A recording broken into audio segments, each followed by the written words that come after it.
Welcome back and thanks for staying with us. So we're still discussing this very sad story about a 56-year-old man who discovered that his wife of 16 years lied about not having a womb, which she had taken out during an abortion before they even got married.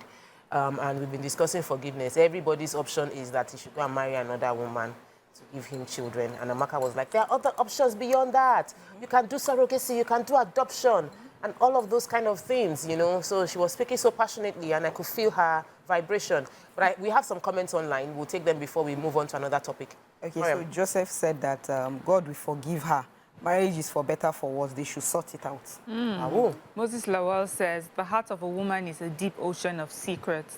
Men should be guided by logic, never allowing to be trapped in complex emotional manipulations. The man showed logical weakness for not getting involved or getting to the root of the issue earlier. Then I got a story of someone who says that his wife lied to him about her genotype, even though he was upfront with her about his, from the beginning, his AS, and then 2 years down, and she also connived with doctors, you know, to perpetuate that lie. Years down the line, they have 2 children who are SS, but the deed has already been done, you know. That's how far people can go to, like, just to be, I don't know, you know, is that love or is that just... Then Moses Ade says, most men don't subscribe to adoption. They want to see their own DNA and raise them. Is that too difficult? How about those that don't have sperm? Exactly. There are men that have low sperm motility. Yeah. They cannot impregnate. Some even have 0 sperm, like it's blank, shooting blanks. And yet, what would they do? So let's not make it look like, you know, there's this thing about this culture. It has to be my child. It has to carry my DNA. I have seen people who love adopted children passionately. If you see those children as teenagers now, you would argue that they are the same DNA because they look alike as well over the years of being raised by these children. So can we just banish that old school thought of he has to have my DNA for this person to be my child? If you can love your wife, then you can love a child that is not your own. You can love. Let's remove that thought. But Tiwa Savage came online and she was trending from this podcast. You know, this podcast people now, they unveil different things that we discuss just so that we can draw some or interrogate the decisions or the thought patterns that we have concerning those topics. So Tiwa Savage said she did not break up with any man based on cheating. Not like, she wasn't specific about, she was like all her relationships. She did not break up with any man based on cheating, but that she broke up based on drug abuse, emotional abuse, and that a deal breaker for her is like this point of no return. And for some people, deal breakers usually involve difference in values, relationship goals, personal life goals.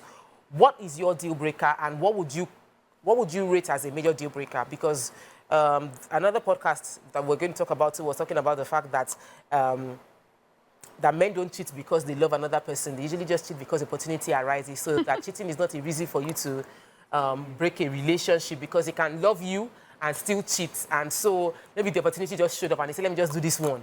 So why would you now break up over a one-off experience? That's the conversation we want to have right now. Because really, at the end of the day, what's a deal breaker? To join the conversation, you can call the numbers on your screen. We'd love to get your opinion online. I'm going to throw this one to Amaka as the best, not just Bebo, the freshest. That she's still in the market. She's still looking at what do I want. So what's your deal breaker? I'm putting you on the spot. Okay, so for me, it's important to have conversations and communicate. I believe that you should always put everything on the table. I love to ask questions. Even if I'm not even dating years ago, I will ask everything out of your life. I like to find out stuff. I love to ask questions. So number one, it's important for me to ask you. I ask up to your finances and everything, your projections. Is important to me. So I'm going to ask what your deal breakers are. I'm going to tell you what my deal breakers are, and you tell me what your deal breakers are. So I need to know if it's something I want to take a step forward with or not. So if someone is talking, like Tiwa was talking about that she won't leave because a man cheats on her.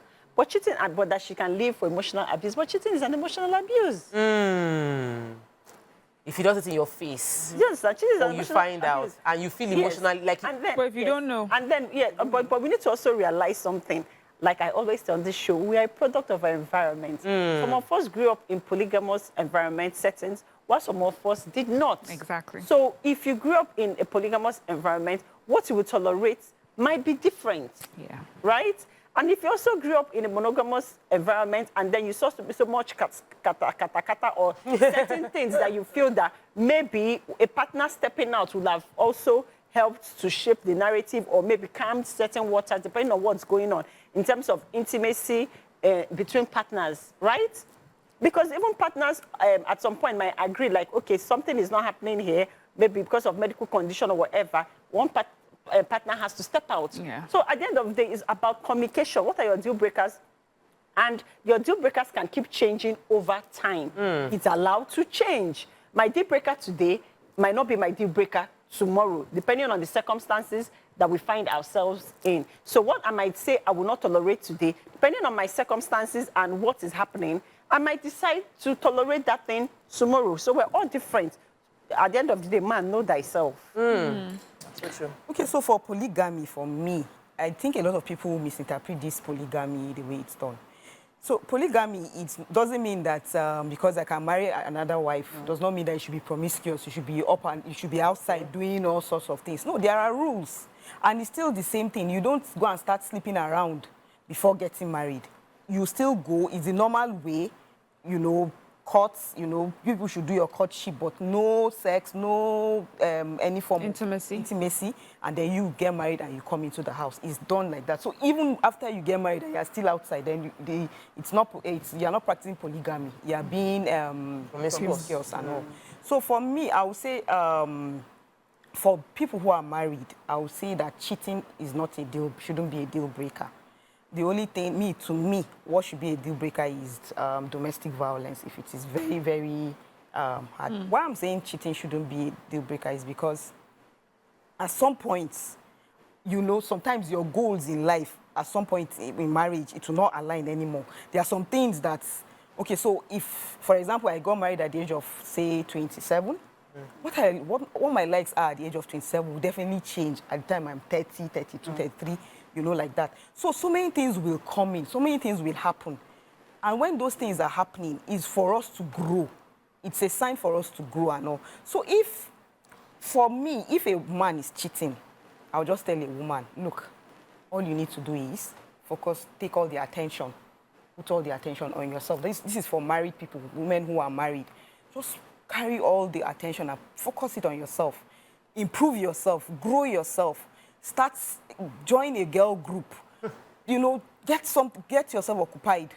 Improve yourself in terms of maybe your education, career-wise, you know, and every other thing. Just remove all the attention from the man and focus it on yourself. Because if you try and say, okay, because cheating is there, you are going to, if you leave, are you going to tell me that when you leave, you are going to be on your own? Most times when they leave, they go into other relationships or even going to break other people's homes. So your living is not even the issue here. So the only thing you can do is just stay there and try as much as possible and just improve yourself while being in there. Yes, yeah. That's my own view. That's what I think.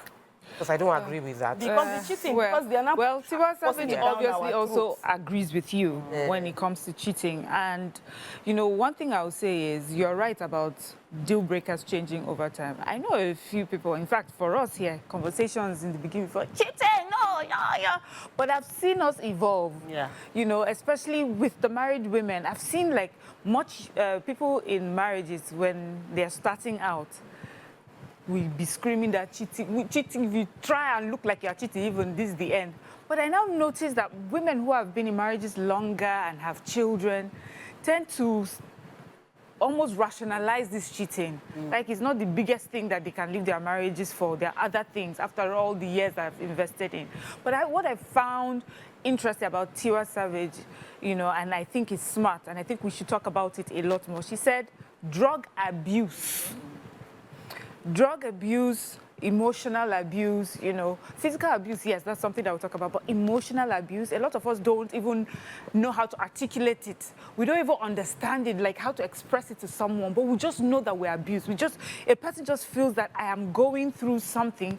Yes, they'll ask you, did he beat you? No, he did not beat me. So what is your problem? You are driving And we don't understand it. Yeah, so you don't understand, but there is something called emotional abuse where someone mentally denigrates you, breaks you down, tells you you are no good, tells you nothing good can ever come out of you. Every time you wake up in the morning, you wake up fearful because you just are afraid of what the next terrible words will be said to you. So those things are important conversations that we need to have. Drug abuse. A lot of times, you know, I'm seeing a lot of young people dealing in drugs, socially and lifestyle-wise, and then you're hanging out with these boys or these girls, then you want to get married, then you get married to that person. You know that the person is taking all sorts of pills, is taking all sorts of drugs. How is that not a deal breaker for ending relationships? Because it cannot lead to anything good. Then you now, maybe this is someone that's able to hold himself for a while, being young, you know, lifestyle-wise. Then you get married, you get older. Then the effects of all that drug lifestyle starts happening. Then what do? Or children are coming in, and then you're unable to parent properly because you are dealing with a man or a woman who is dealing with drug abuse, and then you have children that you're trying to raise in a certain way. So this, for me, usually when we talk about deal breakers, I'm not saying cheating isn't one. It should be if it's yours. But in addition, we should talk about that drug abuse. We should talk about alcohol abuse, because you find yourself, you're married to a person who cannot, you know, who drinks and messes up abuses himself. alcohol, and then you have no one to talk to about it, because they say, but everybody when he wakes, everybody drinks, or he's still a good man, but he's a good man that keeps losing his jobs because he cannot handle himself. Or maybe pees on himself, or pees on the road, or misbehave. He does not beat me, but just to see my husband or my wife in that state, for me, is emotional torture to see that my children are looking at their father or their mother in that state. So these are important deal breakers for me. We'll take a break. When we return, we'll talk about the place of emotional abuse and what qualifies as an emotional abuse. Stay with us. We'll be right back.